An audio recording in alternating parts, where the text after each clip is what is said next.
Selain itu, di bagian teras juga terdapat sebuah tempayan stoneware besar 100 kali 90 cm asal Burma ataupun Marta Fanjar abad ke-16 Masehi. Terdapat dalam buku Borel 2014 dan Gutman 2001. Usia tempayan ini jauh lebih tua dan berkemungkinan digunakan secara aktif di masjid ini pada periode setelahnya.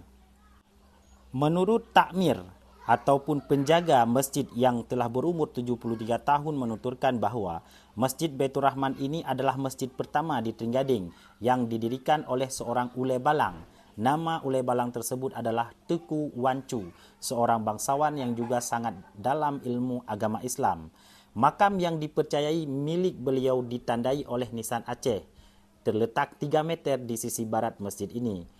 Tidak ada inskripsi yang tersedia, namun nisannya berasal dari abad ke-18 atau 19 Masehi. Nisan tipe M tersebut puncaknya berbentuk teratai, di mana badannya polos tanpa hiasan. Pada kasus lain, nisan tipe M ini pernah digunakan oleh kalangan bangsawan dan ulama di Aceh akhir abad ke-19 Masehi.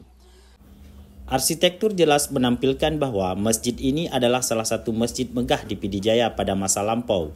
Luasnya tidak jauh berbeda dengan masjid-masjid megah lainnya di Aceh yang didirikan pada periode yang sama.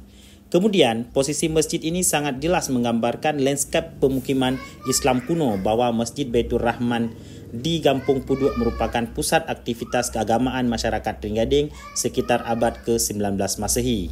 Demikian Jalaluddin Usman dari Masjid Baitur Rahman Puduk. Assalamualaikum warahmatullahi wabarakatuh.